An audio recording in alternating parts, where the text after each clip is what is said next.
We're going to take some basic striking and then I'm going to put a knife in your hand and show you a different way of applying those skills together. Traditionally, if you have some basic understanding of striking, and that's where your background comes in. So you have boxing, kickboxing, or maybe some full contact karate.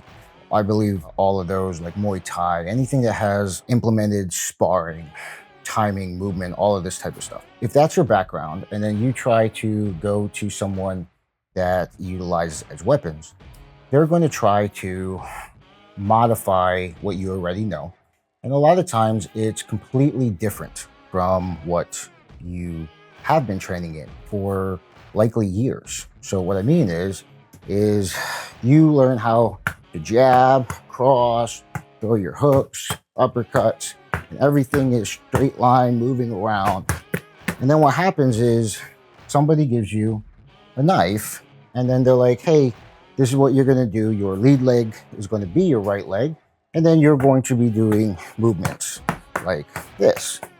Okay. And so your initial understanding of movement, where your arms are going, and the things that you built muscular memory on are going to be very different. And a lot of times I found that if you try to teach people like this, they don't actually convert as well as they should. They walk away with other skills, but applying that to the skill sets they already have is very difficult.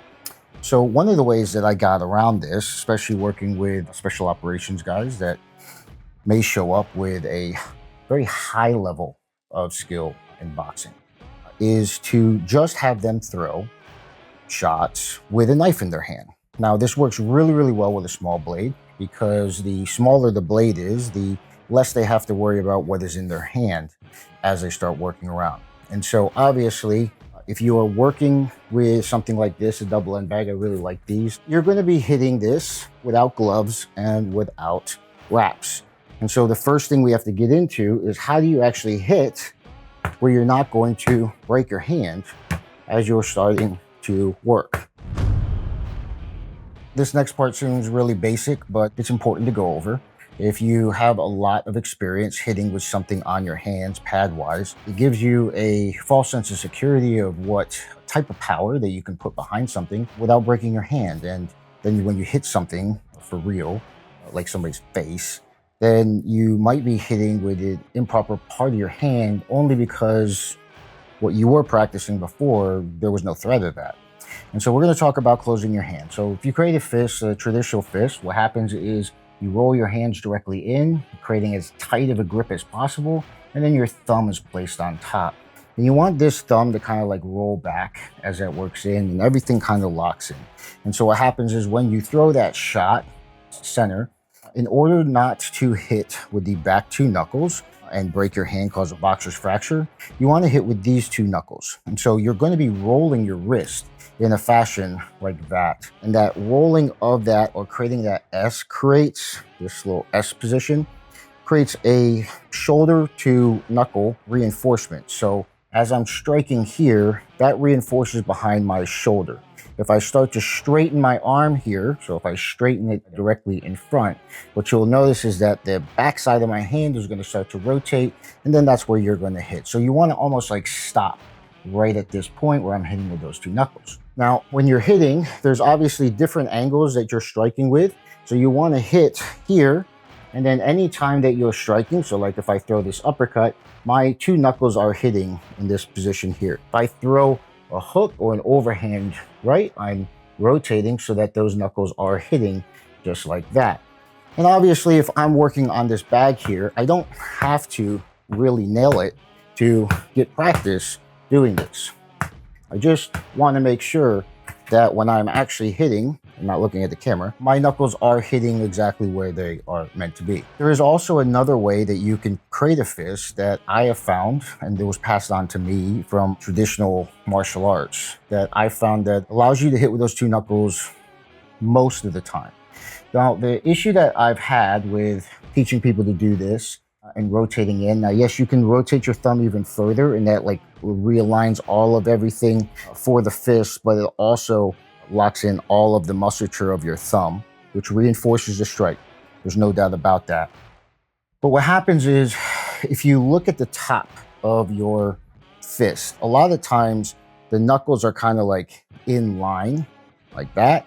And what happens is, if you punch in any position, it kind of jets forward that first knuckle, if that makes sense. If you take your finger and point this down and then clamp the same way, just like that, what happens is this knuckle will drop down just like that. So what happens is, when I punch, it actually doesn't press forward and those two knuckles hit. So if you can modify your striking a little bit so that you're grabbing like that, your two knuckles, you'll find, are hitting more often than not, okay? And so you can practice that, work that directly in, and obviously you're gonna have to practice with your grappling ranges so that you hit body shots in a different way. Hitting like this is going to have your two knuckles hit more often.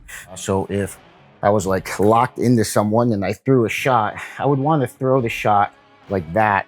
I wouldn't want to throw the shot here. That's how I close my hands as I work in. Doesn't really matter. As long as you're hitting with those two knuckles, you're not going to worry about breaking your hand. And then understanding that we're not trying to hit as hard as possible.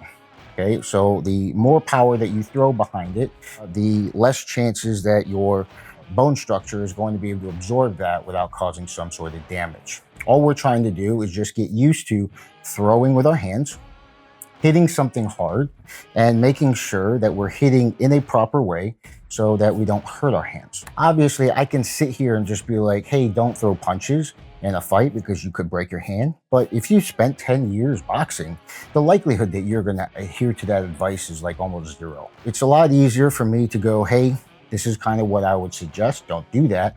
But if you are gonna do it, this is how you do it properly. All right, so we're not going to be talking about a lot of tactics or combos here. All I'm trying to do is just like interconnect these two skill sets as quickly as possible. And so you place a blade in your hand, whether it be in a forward grip or into a reverse grip. It doesn't matter. All I want you to do is I want you to do your best to not think that there's something in your hand that alters your boxing. And so the very first part about this is you stand how you normally do, and you just throw your combos as if you're boxing. And no, I'm not aiming with the knife. All I'm going to do is work the bag or heavy bag with the knife in my hand. I've found that when people place a blade in their hand, they have a tendency to change up their combos or their punching because they're afraid they're going to cut themselves. And you're not going to if your punches are actually properly throwing, okay? And so that's the easiest way to get somebody to just place a blade in their hand, start working. And then if you want to talk about this, you're going to cause damage with the knife. So like if I throw a jab here, the blade is still extended a little bit, and it's actually better for eliminating telegraphing. So if I'm here, a straight line forward is always going to be the fastest and the least telegraph type punch. If I put a blade in your hand and then tell you to slash, this kind of like outside motion or this me rotating in to cause this type of cut, even if I try to pressure forward, there's always going to be some sort of angle change that creates a slight telegraph. And for a lot of people that have stand-up experience, they're not going to really like that. But if all I do is I just said, draw the blade, then throw your jab straight towards that target, your two knuckles will hit, but more than likely it will press past. Okay, so if I throw this past my target here, that's going to cut. Their initial jab is going to be faster on this cut than for me to try to teach some sort of inside 1-2, that's a traditional thing, or trying to aim with the blade, because you already have good hand-eye coordination with your traditional striking. And so as soon as your knuckle would hit, all you would do is either follow through to cut, or you would aim behind so that you hit just slightly behind them. So what you hit their chin or their jawline and you cut, you'll cut in. You can stab out, or you can exit jab the same way. And so a lot of times what happens is if I punch past, it's going to cut. I can bring this back, or I can throw the cross so that it is on the opposite side of their head. It comes back, and then as I come back, I can cut and then exit with my jab. Okay, like I said, I don't want to get into a lot of the combos. The idea is that I'm just introducing a different way of placing knife skills into somebody that has a lot of combat sport experience. And this can be done in grappling and wrestling. And I found that when I teach people like this, they leave with skills that they can apply because they've already been working those types of drills for years. I teach them how to apply damage with a blade, but at the same time, I say go back to your traditional skill sets, and wherever the blade is, all I want you to do is just insert or slash or stab whenever you see most appropriate. But do not change your combos later on after you get used to moving with something in your hand. Then what will happen is I can then start applying these other cuts. Whereas if you did it in reverse, it takes a long time for them because they're trying to relearn these movements. All right, so once again, we just have a traditional blade in our hand, and I have Bob here. You can work on your normal combos, right? So if I were to throw a jab, I would normally throw a jab to the outside of their head here so that their head moves. Meaning, if I throw a jab down their center line, they're probably going to move their head this way because they're trained properly to slip this way. So if I throw it here, his head would move, and then I would throw my right cross. And when I throw my right cross, I'm actually aiming to where his clavicle is. So if he tucks his chin, I'm actually hitting that, but the blade is going to cut directly in. Now, you can insert in this position, you can drop your elbow and go into the clavicle, but if you want to continue your boxing, then you just add whatever boxing combo you want. So maybe I go overhand left here, and then in turn, an uppercut right under the center so that I'm cutting in. From this point, once again, I can stab the shoulder, or I can exit jab as that rotates out. The whole entire premise is that when I'm throwing these shots, I'm either aiming a little bit to the outside so that the blade actually cuts.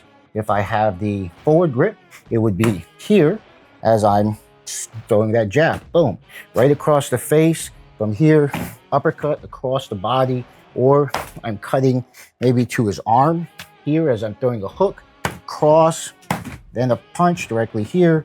And I'm just taking all of these normal shots that I would normally do, and I'm not doing none of the finesse stuff. I'm throwing punches. And all I have to do if I get used to doing that is then turn the blade slightly, and now I'm inserting the blade. The entire reason I wanted to create this video, and hopefully it'll build into a series, is because of the whole thought process of your blade or your tool being an extension of your body. And I feel that the majority of people, if I would be honest, actually no one that I've ever trained with, no matter how great they were with a blade or how great they were unarmed, actually integrates their systems well enough that there is very little to no hindrance on one or the other.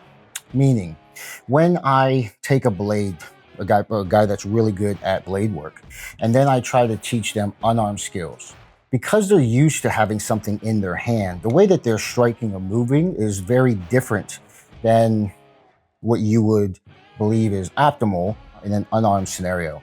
If you take somebody that has a lot of boxing skills and then you take them and place a blade in their hand, the very fact that there's something in their hand hinders their ability to do what they did before.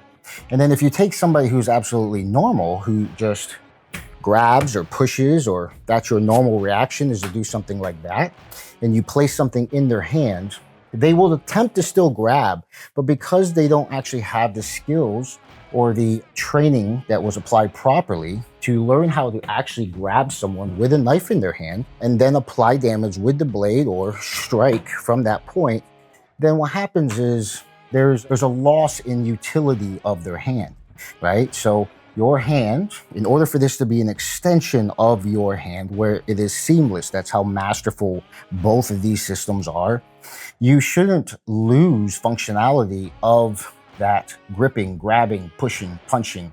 And the same thing when you place a blade in your hand, also being able to apply a lot of damage with an edge weapon. This is the exact same thing that I had brought to certain individuals in special forces about taking a pistol, and anytime that you didn't need to engage with a target, place it in your left hand so that your right hand can actually do whatever it is. So if you're in the seat of a vehicle and you're going to open the door after you have eliminated threats and you need to get away, instead of reaching across your body to actually open the door, why don't you just put the pistol in your hand in a place where it's safe, meaning a trigger guard like that, and then do everything that you naturally do with your right hand, because that's what you do all the time. You're already used to doing that.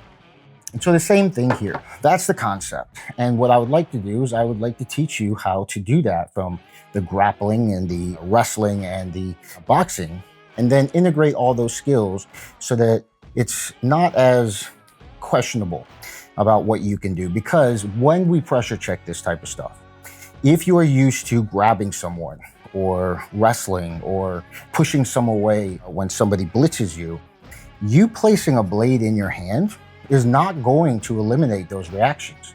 Those reactions are still going to be reinforced. You're just going to do it inefficiently with a blade in your hand. And then you're going to believe that the blade in your hand is hindering your ability to actually perform, because it is. Let me know what you think. Do you believe that that is a problem? Do you believe that something like this could help people along the line? Would you like to see more videos like this?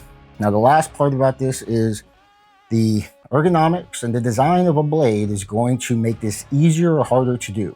Obviously, with a larger blade like this, okay, where it is wrapped, like it takes up the entirety of my grip, it's going to be a lot easier with a smaller blade and with a hook to be able to hit, right? So if I roll the blade here, I can throw my shots, and because the blade is designed this way, I can unsheath the blade and stick it through their face when I need to. But certain blades are designed for stuff like this because they're not meant to be the primary tool. This is supposed to be an actual extension of your body, and the traditional knives that you see that are for knife fighting, that is meant to be the actual weapon. I hope you guys enjoyed this video. Please ask all the questions that you have, and I will add that to future videos. I will see you guys in the next one.